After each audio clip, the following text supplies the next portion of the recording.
Akan saya kejar, akan saya kontrol, akan saya cek, dan akan saya hajar kalau diperlukan. Tangkap mereka. Hajar mereka. Hantam mereka. Kalau undang-undang memperbolehkan, dor mereka. Saya mengenai ijazah tidak mau terlibat 100%. Saya mengenai Jokowi PKI tidak mau terlibat 100%. Kalau Jokowi lahir dari keluarga PKI, saya dukung. Jokowi lahir dari keluarga PKI. Betul. Ya. Dari keluarga PKI ya. Maksudnya kamu juga keluarga? Bapaknya kan aktif PKI. Bapaknya siapa? Bapaknya sih namanya apa dulu? Coba kata di mana dulu. Ibunya suka Derwani. Kemudian dia lahir yang satu kampung itu PKI semua.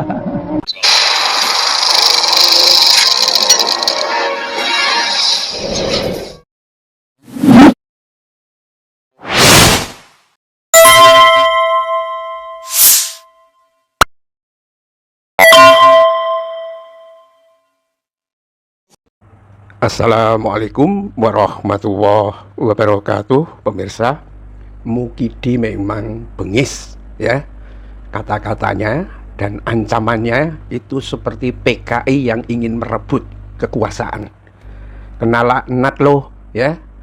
Seorang presiden, saya bisa katakan seperti itu karena dia menggunakan podium resmi berbicara di depan publik ya dengan kata-kata ya, saya kejar, saya catat, dan kalau undang-undang mengizinkan, dor saja ya. Kemungkinan ini di hadapan aparat ya.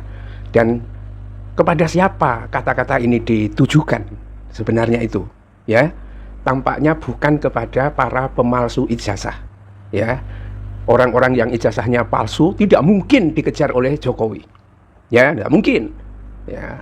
Orang-orang pembohong nggak mungkin dikejar sama Jokowi, tetapi orang-orang yang dianggap sebagai rival politiknya atau dianggap mengganggu kekuasaannya, dan dia menggunakan aparat untuk nyikat habis itu.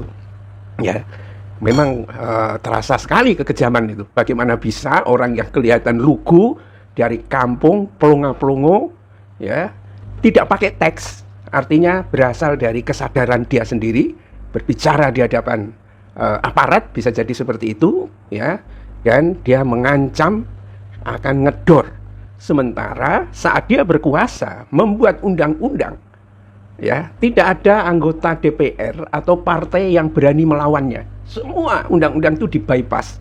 Artinya memang bisa jadi ya, kalau kemudian dia membuat undang-undang, siapa yang melawan kekuasaan saya akan saya dor. Kalau ada undang-undangnya akan dijalankan itu, ya.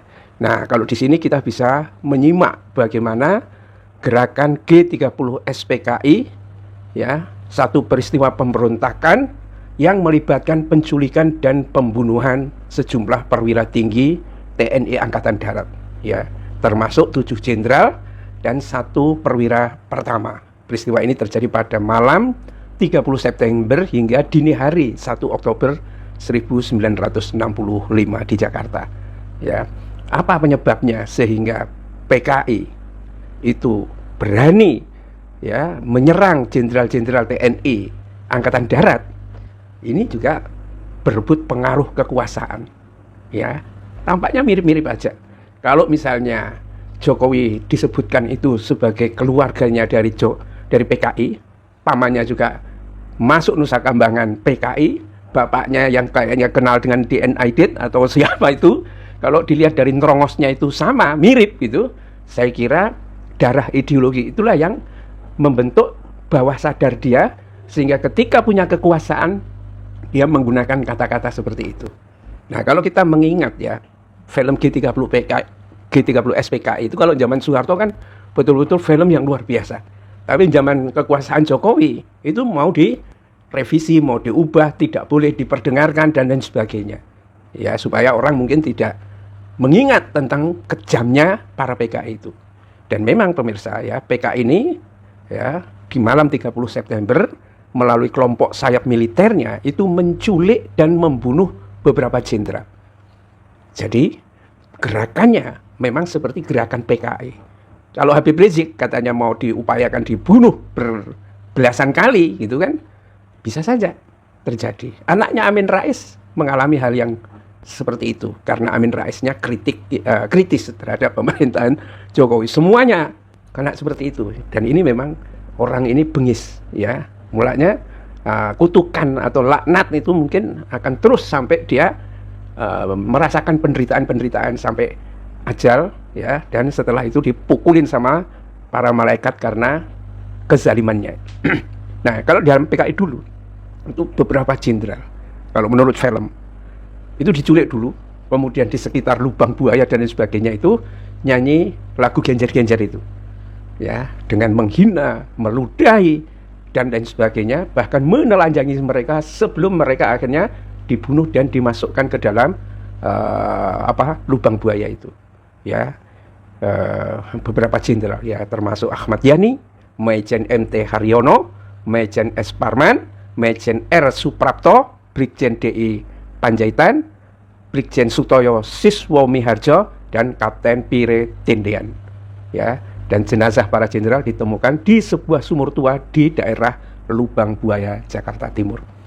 Ganas memang PKI. Padahal tahun 48 juga baru memberontak, 65 memberontak lagi.